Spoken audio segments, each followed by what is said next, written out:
This episode has been brought to you in part by the S3E17 Music Prizes. Join them in celebrating artistic excellence at the AMP Gala Concert, live from Maison Symphonique in Montreal, happening October 20th at 7:30 p.m. Eastern. Orchestre Metropolitain will premiere award-winning music by laureates Aharon Harla, Iman Habibi, and Rita Ueda. Learn more at azrielifoundation.org/AMP.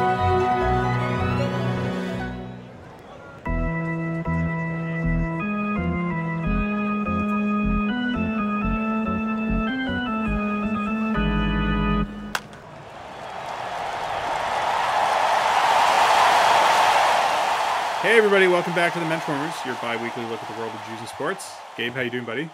I'm doing good. I hear you've got a muzzle. First of all, Shana Tova to all of our listeners out there in 5783. How are you opening? No, I just wrote 5782 on a check. I'm never going to stop making that joke. Never going to stop making it. Well, welcome everybody. Well, I came by it honestly. As you said, I have a muzzle. A new little mensch was born into the family. My wife gave birth last week. We have a new baby. He's currently 6 days old. So, and how are you feeling? Have you slept at all? Yeah, it's going pretty well, I would say. We're both sort of kind of off work right now, or my wife's off work. I'm sort of kind of off work at the moment. So things have been okay. My multiple members off your day job. This is work. Your day job. Yeah, exactly. My day job. My older child did get COVID, so that's been sort of a monkey wrench thrown into things. Everyone's fine, but complicated things a little bit. So anyways, everything is good. Wife's happy and healthy, and so is the baby. So everything's good in that regard. Shana Tova to all our listeners. A little preoccupied with the baby to be celebrating the Chag, but still nice happy New Year to everybody. I think I'm about 30% Apple right now. Are you? Yeah, that's how many my apples take. I've eaten. So you saw, I'm sure you, well, I don't know if it's funny. So people who follow us on Twitter know that we sometimes tweet things, but I would say we both occasionally tweet things. It's not like we sign them or anything like that. So I feel like sometimes we tweet things that the other one probably doesn't read that we tweet. Cause you don't read your own tweets, right? I find out what read it if I send based on the mentions. The mentions. Yes, exactly. So you saw the mentions from my tweet. Did decent numbers about how apple fritter should be a more popular Rosh Hashanah tweet. It should be. A more popular Rosh Hashanah treat. Let me get so I made an apple cake that was just basically a giant apple fritter with brown sugar and sort of, it wasn't quite donut, but the apple fritter's the apple fritter's like a special thing because there's something there's a special kind of alchemy that happens when you coat the apple with dough or batter and deep fry it. Yeah, I'm saying you remember the old McDonald's apple pies that were fried? Yes. The new ones don't quite come close to it. There's some of those. Yeah. It breaks down the apple in a certain way. I truly believe that. So maybe we can get those Mennonites out in St. Jacobs on board and get some cross religious apple fritter making going for Rosh Hashanah 5784. Yeah, it's true. We can make this happen. I usually make sufganiyot every year. Maybe I can start making apple fritters as for you and your young family as part of this. As a Jewish baking guy, but it's big news. Big news for the Jews both this week with Rosh Hashanah and the emergence of the Miami Boys Choir all over the internet. I feel like there needs. So one of the guys got married, and it was on the TikTok. I saw it on TikTok recently. One of the NBC guys recently got married because they're all I thought as soon as they hit puberty, they sort of take them out behind the shul, old Yeller style. Oh God, there's some people listening to this who have no idea what we're talking about. And to them, I say congratulations. We'll go back to talking about sports. I swear. But we should say off the top, or as close to off the top as we're getting before all this digression, that we have a really great interview coming up at the second half of the episode with Evan Goldstein, who is a master sommelier. And I know you're thinking, well, why is he on your podcast? He is not just a master sommelier; he's a master sommelier for the San Francisco Giants, and I think we were really cool. Yeah, but I think we were very generous in not asking him what's it like having the coolest job in the world, because that's a hard question to answer. What does he do other than drink wine, watch baseball, and think about how they're related. I really liked his story. He talked about, lots of baseball related wines, including Dave Roberts and Rich Aurelia's, which I think is called Red Seam, which is a great name for, earth, wine, and baseball. But I think, why is that related to Jews in sports? Well, he's a Jew who's working in the front office. Red Stitch. He's a Jew working in the front office of a professional sports franchise.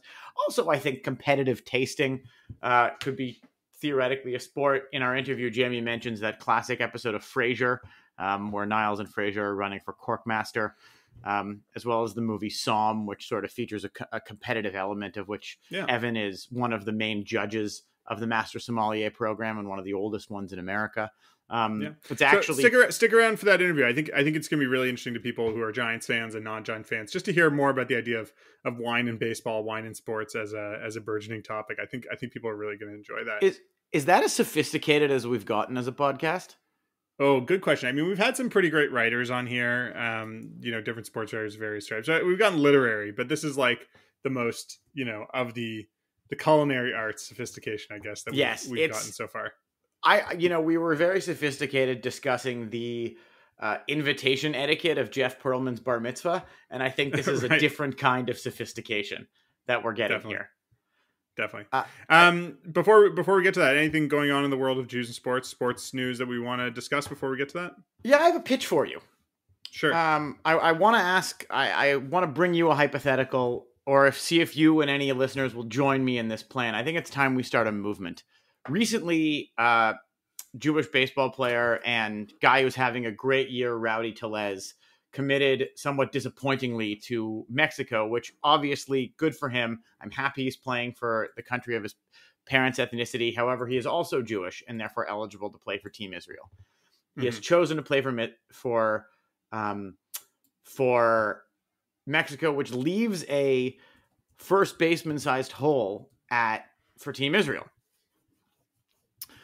I'm proposing that we start a movement to get Paul Goldschmidt on Team Israel, not as a Jew, but as an evangelical Baptist Christian who also believes Israel to be a holy country. He can participate having Jewish ethnicity, yet he may not be part of the culture or part of the faith now.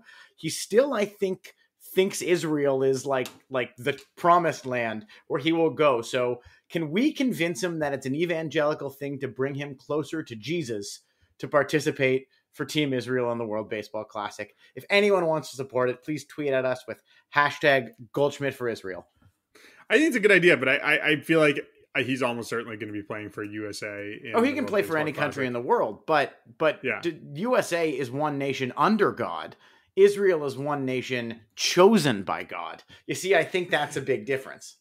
So I think he has committed to the USA's roster.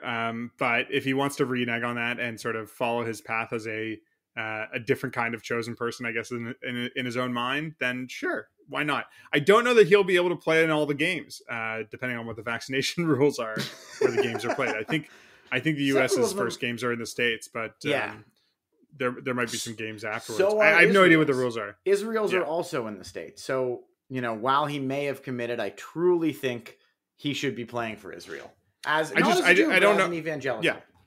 I just don't know what the rules are going to be in Japan and Taiwan. So that'll be interesting to see. I mean, it's good to keep that in mind. I mean, with Rowdy playing for Mexico, Goldschmidt, not really Jewish, but Jewish ethnicity. We should keep a track as well on some of the Jewish players who might be playing for some of the other teams. Maybe for all we know, there's going to be some Australians or I don't know, great British people or Czech people who have Jewish heritage playing for those teams.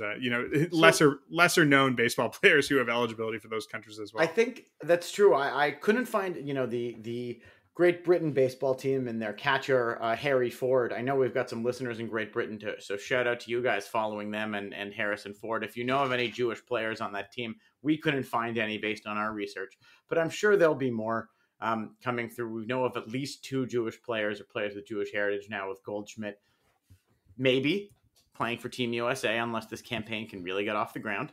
Hashtag Goldschmidt for Israel, or Goldie for Israel, whichever you prefer. Well, I'll let the community decide on that one. And Rowdy Tellez playing for Mexico. So if you know of any other Jews playing for any other teams other than Israel, please let us know. Yeah, Brendan might play for Israel as well. Might play for America as well. Yeah, he's probably got the spot if he wants it. At least from what I'm seeing, Jake Rabinowitz is listed on the Czech baseball team. He had previously, I think, played for the Israel baseball team. Mm-hmm. I assume it's the same guy. I don't know if he ever made it particularly far. But Jake Rabinowitz is like he was definitely like a Jewish guy. Obviously based on the name. I don't know if he ever played for Israel at the WBC, but he was definitely involved with the team at some position. So it's something to keep in mind in the future. In other news, I mean, I think we talked in our last episode about how Max Homa was going to be defending his crown in the Fortnite Championship, and he won. You know, that was our bait 365. Hot tip of the week that he was plus 850 or something like that. Bait 365, draft Melechs and bait 365. Absolutely, yeah, and he won. So good for him. I mean, great start to the PGA season.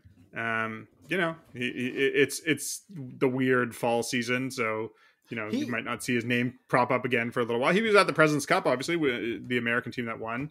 I think he went 4-0 as well. Yeah, he's now ranked 16th in the world, which is as high as he's ever been. So Max Homa in the top 10 by the end of the 2022-23 season, certainly on the table. Totally on the table. He's now the highest ranked Jewish golfer in the world of either gender, and probably of all time. I think Pavin may have gotten that high post conversion. Pavin, yeah.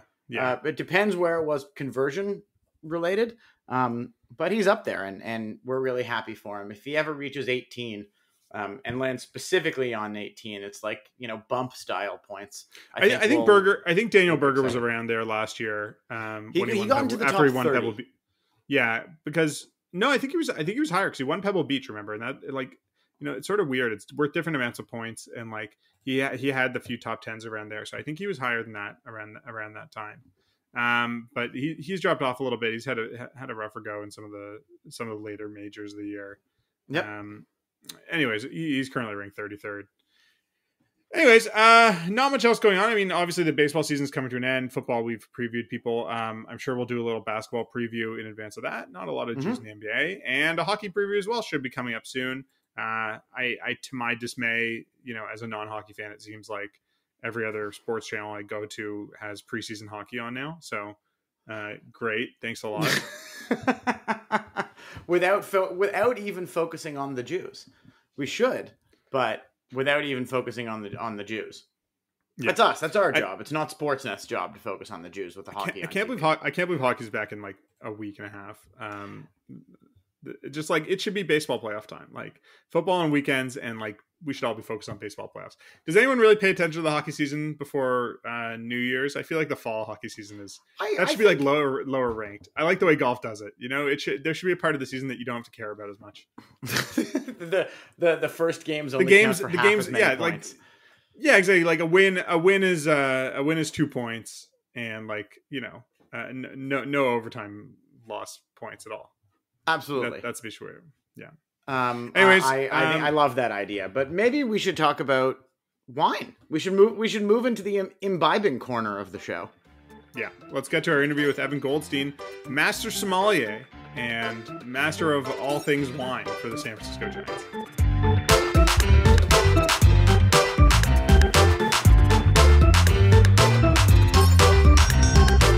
So, I guess it's now the 3 or 4 year history of our podcast, we've had countless Olympians, NHL players, professional golfers, NBA players.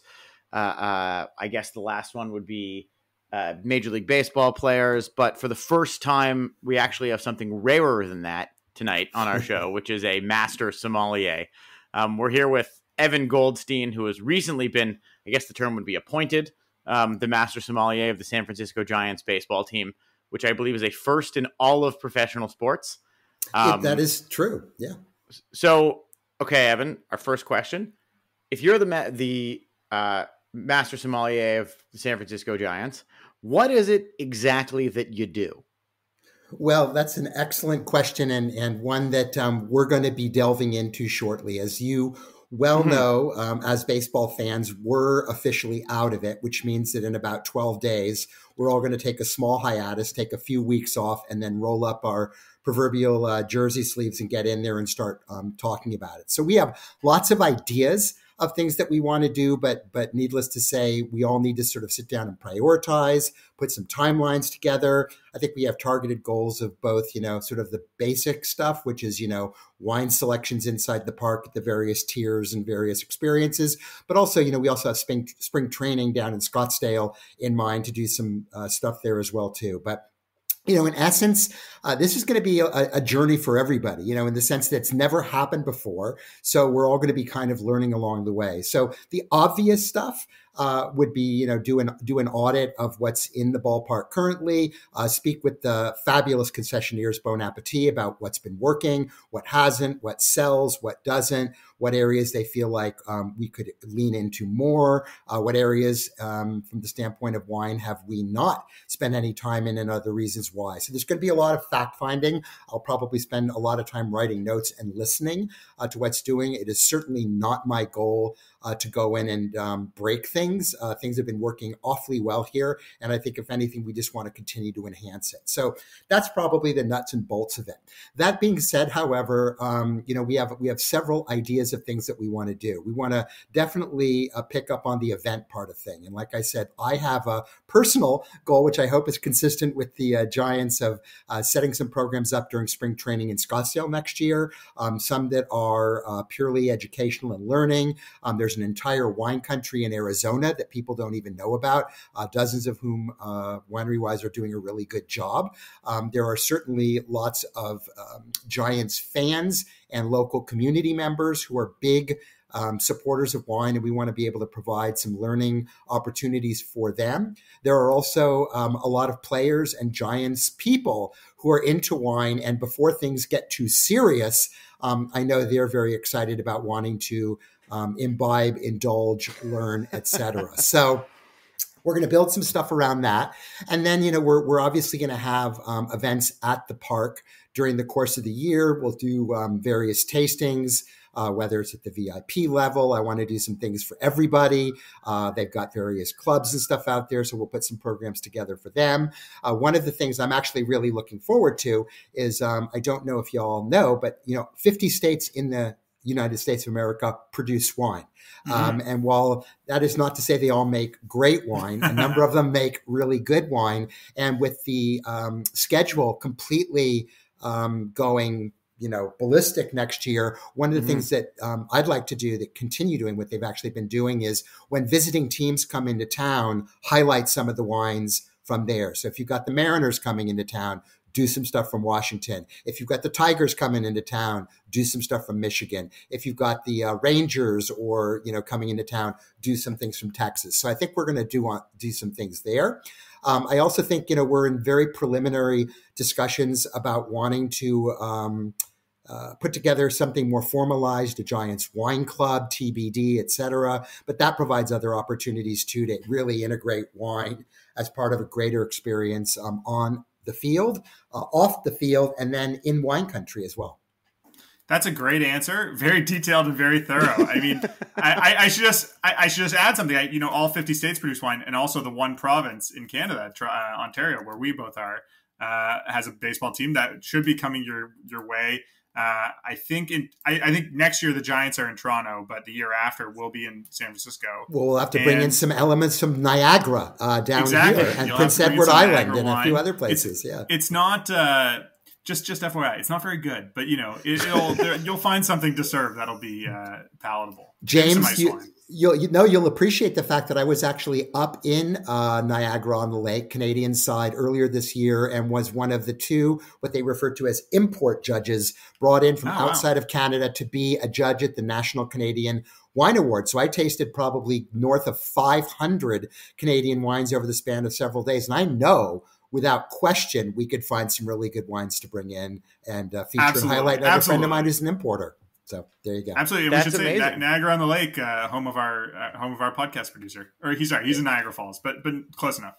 They call it Viagra on the lake, given the demographic of the people that live there. Yeah.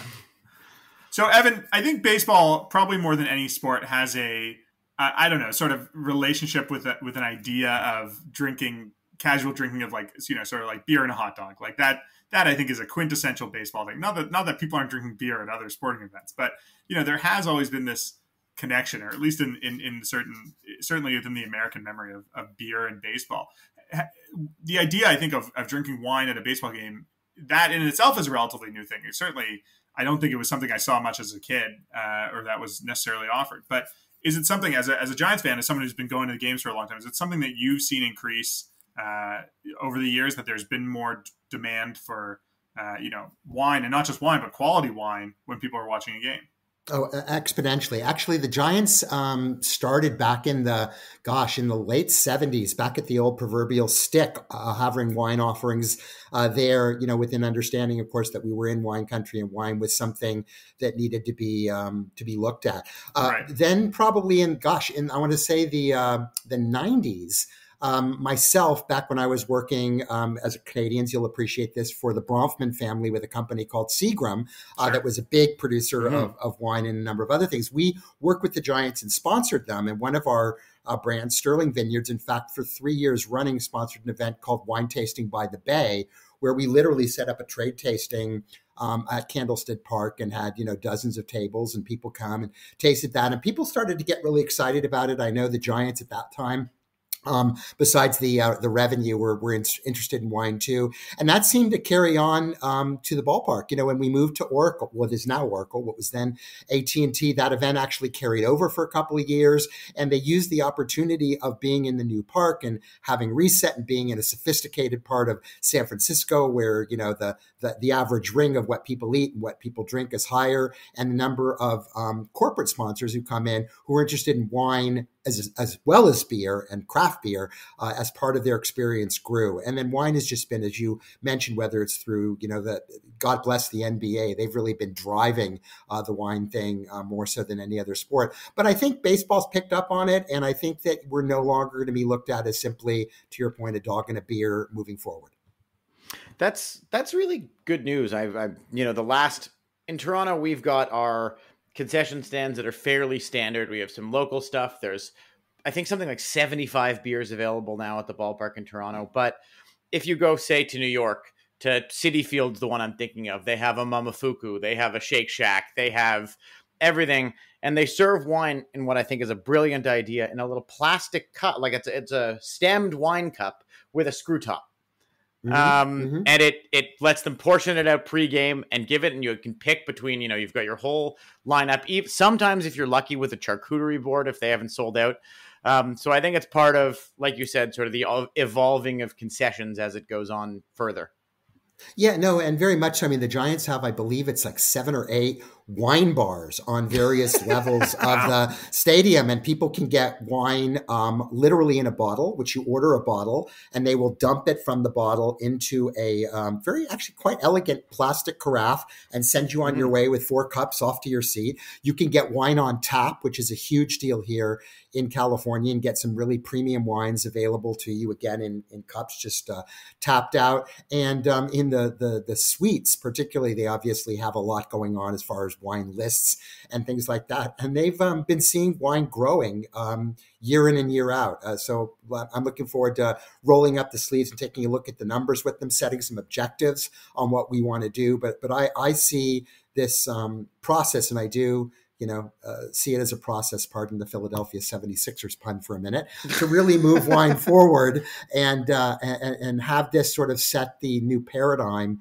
for what wine can be in professional sports. And we'll start off with baseball, obviously, but there's no reason why similar things couldn't take place with basketball or with hockey up in your part of the world, or even the NFL. So which bottle is your Joel Embiid? Which bottle is my Joel Embiid? Well, you need something that's staunch. You need something that can stand in the paint, doesn't take any prisoners, yet has a bit of elegance about it at the same time. So I'd probably stay away from big brooding Napa Valley Cabernet because they're a little bit meaner than Joel could be. He's got a light side. He's got a nice side. He does have a light side. So I would actually probably go into the hills of Sonoma County, maybe find something off of some of the mountains up there in northern Alexander Valley. Still staunch, still big, but with a softness to the tannins. So Evan, let's just go back a little bit. I just want to know a little bit more about how you came to be in the role that you're in. How did you become a master sommelier? What's involved in that process, and how did you what interested you in that? How did you approach that? Yeah, well, I was very fortunate in that I grew up in a household where wine was very much part of our table, like in many parts of the world. I'm thinking specifically of Europe, where, if you're able to reach the table and you're getting decent grades, your mom will drop a thimble full of red wine into your glass of water, and life starts from there. I would say we were sort of similar to that in my household, and we had wine at table. And when I was a teenager, I was allowed to have a glass of wine, statute of limitations. As long as my grades were good, we had wine at the holidays, etc. Sure. So I'd always been interested in it. I went into the hospitality industry when I realized I couldn't make it as a rock and roll drummer, which is what I really wanted to be when I was a kid. And then it sort of fell in place. My mother's a chef, fairly well-known chef here in Northern California in the United States, has penned 36 books, had a restaurant for 15 years. And I realized if I didn't want to be known as her kid for the rest of my life, I needed to pick a different avenue, a different channel. And wine was something that was important. I was actually pretty good at it. And so when we opened up our restaurant, Square One Restaurant, on May 14th, 1984. I was at the helm of the wine program there and got into it and helped really, I believe, and I hope I don't sound too arrogant, trailblaze what was a very nascent wine scene at the time in San Francisco. And 3 years later, passed my Master Sommelier exam, which is an English-based essentially doctorate in wine for people who work in the restaurant business. Master sommelier as opposed to master of wine, which is as much about writing and importation and wine law and all that. Also English-based, I might add. And I passed that in 1987. The rest, as they say, is history. Now I'm affectionately referred to as one of the village elders of that organization and the trade itself. But I still consider myself to be up at the front, cutting edge, and putting this deal together with the giants. I think jaw dropped a few people and made them realize, my God, that guy's still got a few creative juices left in him. Well, it's very cool from an outsider perspective. I think we're both into wine and into sports, but the connection isn't one that naturally occurs to us as fans of both. But I think it's a great idea to make it so. Got a quick question for you about, in your experience, tell us, we tend to focus on Jewish athletes throughout the whole world. How Jewish is the Master Sommelier scene? That's a great question. I've really never thought about it that much. I know there are a couple of us. I will tell you that it's it's becoming increasingly diverse, but historically it was unfortunately a bastion of older white males. We've got roughly, I want to say 33, 34 of us that are female, or I should say of us, of our organization that are female. We've got a few BIPOC master sommeliers, but it is, as you would probably experience in your lifetime, still a sadly white-dominated industry, although all of us are collectively working on that. In fact, one of the giants wine sponsors, if you will, are the McBride sisters, which is the largest black wine brand in the United States. They sell their delicious canned wines at the ballpark and do a really good job. But we're going to definitely take advantage of the diversity that is Northern California, the diversity that is our wine country, the diversity that is our population base, and ensure that we're covering all of it. I'm sure most listeners, if they have a direct link with the sommelier program or the master sommelier program is probably from watching the movie Somm, which I think has a really competitive element to it. These guys who are sort of training to take the exam and sort of pushing each other to do it. Is there a competitive element to wine tasting? I mean, I would say, and I think I can speak for Gabe here, that our understanding of it is entirely based on the Frasier episode when he's running for Corkmaster and he has a taste off with Niles where they're blind tasting different bottles and they have to guess what it is. And, the last one they're stumped on, I think, or they split, is like 55% Shiraz and 55% Grenache or something like that. So is there a competitive nature to it when you're among other somms?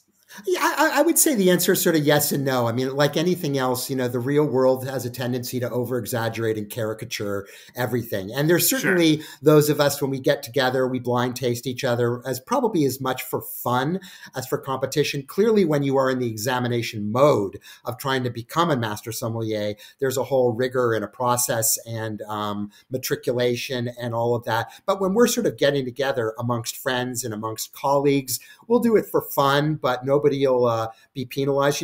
The reality of wine is that, a lot of it depends on what side of the bed you got up on in the morning. Is your tasting skills good in the world of biodynamics? Is it a fruit day? Is it an earth day? How is your perception? What kind of a mood you're in? A wine that you literally tasted brilliantly one day, the next day may not show exactly the same way. So I think we cut ourselves a little slack. I will tell you, in the literally tens of thousands of bottles that you taste over time as a professional, you start to create reference points and markers and threads that pull wines together. So presuming somebody throws a glass at you and says, "What is it?" If it's a really good example of what it is from a classic area, you've got a fairly reasonable shot of getting the wine. Maybe not the producer, maybe not the vintage, maybe not the row of the vineyard or whatever, but you'll be in the proverbial ballpark. One of my favorite things about the movie Somm, and I think this is probably, I don't think any of the characters were Jewish, but I find this to be a very Jewish thing, is they have all of their training. They have rigorous notes, a lot of tasting, and by the end of the night, they're just drunk guys screaming at each other. And that's the way it is. And each time they do it. And I imagine, when friends and I, we taste for fun also too. We do blind tastings of whiskeys, of wines. By the end of the night, that devolves and we're just having fun. So that's something I found very nice about the film.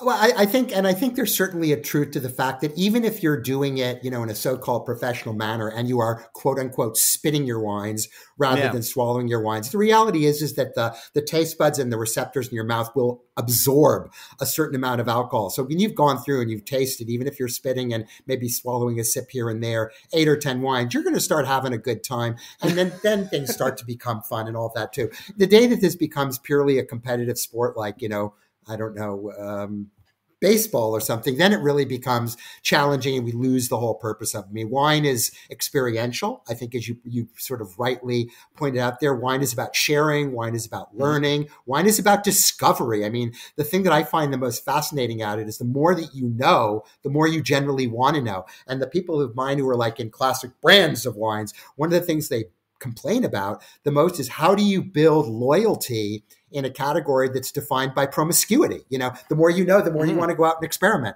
So it's really hard, but I think that's in fact what people love most about it, is being turned on to something they haven't had before, discovering something organically when they drove up to Niagara on the Lake and had a wine at a winery that they didn't know and realized, oh my God, hybrid grapes can taste really good if they're done well or whatever. So, but I do think that there's playfulness, there can be friendly competition, but in the end, we're all about the enjoyment.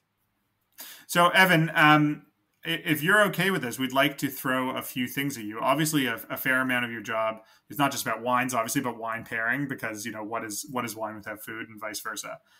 So we want to ask you about a few, ballpark favorites and just sort of broadly speaking, what you might recommend. So starting off with what is, at least now, seems to be Oracle Park's claim to fame food-wise, which I thought was sort of a little bit mediocre, but I'm going to say the garlic fries are a thing that's very well known, and they're fine. But is there a wine that you would pair with the garlic fries? Well, a part of it would depend on the challenge with garlic fries is like how much are they turning? If they're soggy and they're funky, they suck. But if you get them when they're crispy and they're good and the garlic's cooked enough and all that, they're wonderful. What I would tell you about garlic fries in general, as garlic is a fairly earthy and pungent flavor, you're going to need something that kind of cuts through and refreshes the palate. So much as I would love to enjoy a lot of red wines with it, I tend to be a white wine guy when it comes to garlic fries, or if I'm feeling kind of maybe that direction, maybe even a dry rosé would be good. But I would look for something that had an earthier component, therefore something probably older world, maybe European,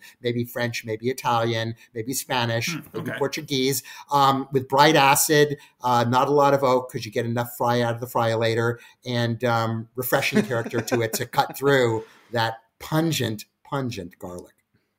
Okay.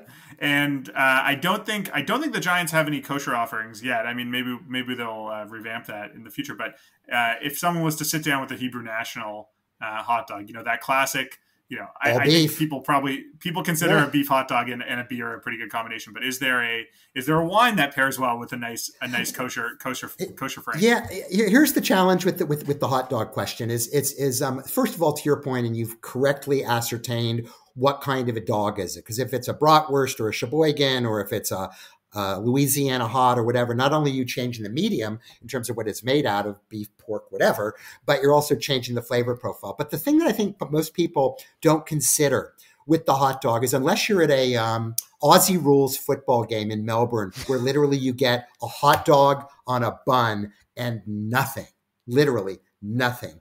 Are you a mustard guy? Are you a ketchup guy? Are you a hot sauce person? Do you put sauerkraut on it, etc.?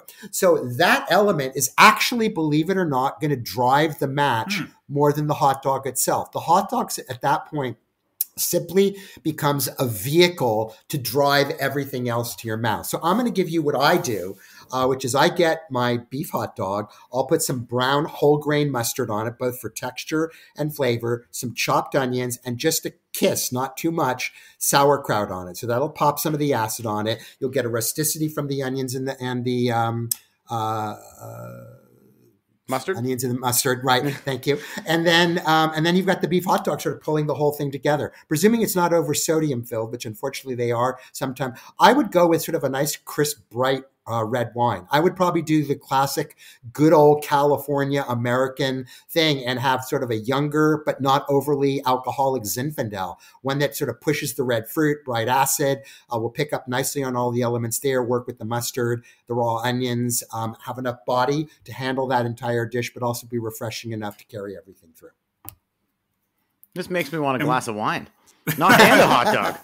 I think everyone probably, Evan, after they speak with you, probably thinks they want a glass of wine. I think that's they usually do. The one thing to go back to the hot dog thing, the killer, the one thing you don't want to do if you really want to enjoy wine with your hot dog is put way too much of that sweet pickle relish on it. Because if you add too much sweetness into your hot dog and your wine is dry, the wine's going to taste really sour. So you actually have to go with a slightly sweet wine, like a Chenin Blanc or Riesling or something, if you're going to go that route. But I would highly not recommend it. I would stick more on the savory side of hot dog life.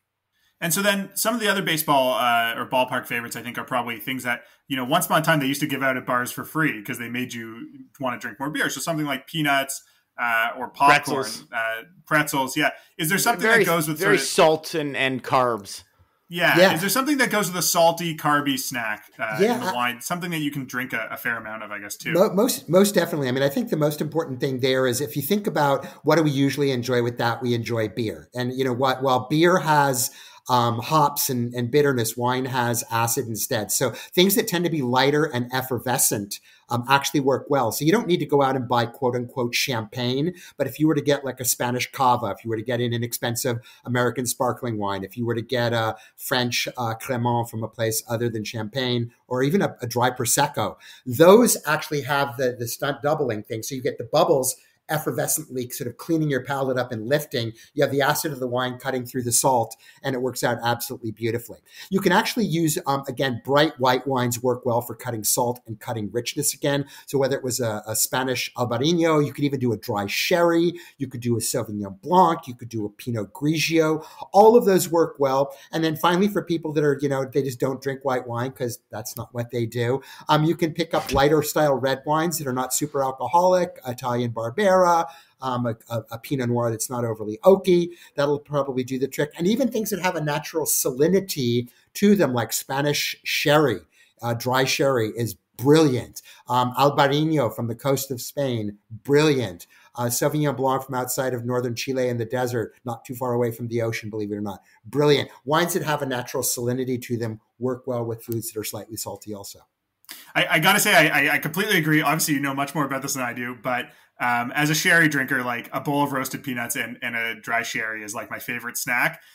Having said that, I have never seen sherry offered at a professional sports stadium. I think it might be a long time until I ever do. If I ever not do that, yet. if I ever see, not yet. Not now that Evan's around.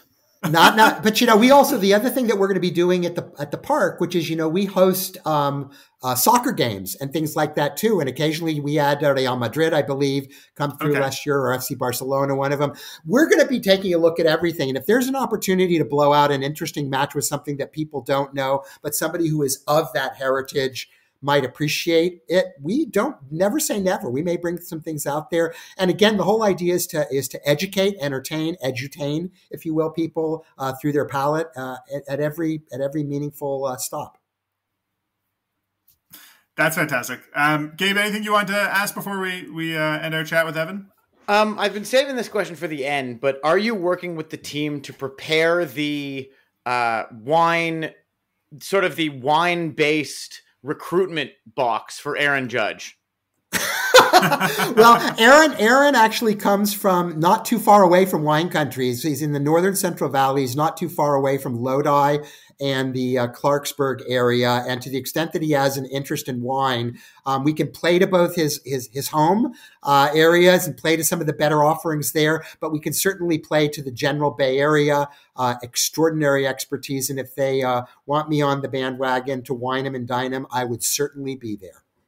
Well, I think that's a great place to end it. And I think as Blue Jay fans, we wish you tremendous luck in luring Aaron Judge away from the AL East toward the safer confines of the NL. Obviously, I agree with you 100%. He should be moving to wine country and making wine full time. He's going home. He's back home to wine country. He's going home. He's from the area. He loves there. One of my winemaking friends, a gentleman by the name of Rich Aurelia, who you probably know, number 35, is why he wears number 35 and he mimicked his stance. And I was actually talking to Richie not too recently, and we were talking about, maybe there's something we can do there. So our mouth to God's ear, as they say. That's actually a really good question. Is there any of every baseball player who's ever played that you've ever worked with or ever met, who knows the most about wine? That's a really, the first person who really got into wine from the baseball end of things was my favorite non-giant growing up, and that was Tom Seaver, who, when he retired from baseball, bought a vineyard up on Diamond Mountain in the northern end of Napa Valley, not far from Calistoga, and very quietly set about making some of the most exceptional Cabernets from the northern end of the valley and really sort of set the bar, if you will, in professional sports there. Since then, not many baseball players have done a lot. Probably the most celebrated pairing, if you will, which is sort of funny for us on the West Coast, is Rich Aurelia, who does have an operating winery in Northern California. And his partner in it, I don't know if you know, is a gentleman who goes for a guy named Dave Roberts. God, yeah. Dodger. Yeah, so they're actually partners in this brand called Red Stitch, which makes Cabernet and Pinot Noirs from the Santa Lucia Highlands, and they do a really good job. And I remember Richie literally sitting in the front row of a wine tasting I did down in Scottsdale 100 years ago and asking lots of really good questions. So he'd be in it. And a lot of people don't know, but, before a long time ago, back in the day, not super far removed from his Cal Poly days, Mike Kruko used to make wine, more of a home winemaker guy, but he made some delicious wines. I actually had a couple of bottles of his fabled Doozy Ranch Zinfandel from outside of Paso Robles, and he did a good job. But there are a lot of players who are interested in it. The Giants have actually sort of given me a heads up that there are some players, current and past, who would like to talk about doing some things. So, if Dwayne Wade and Carmelo Anthony and Steph Curry and Klay Thompson can all do wine, why can't the Giants? That's great. So I think that's fantastic. I certainly look forward to drinking more baseball player made wine. They know one type of barrel, so why can't they learn about another one? There you go. All right. Thanks so much, Evan. You've been a fantastic guest. That's great. Thanks so much for joining us. Thanks so much for your time. Pleasure was mine. Thank you so much.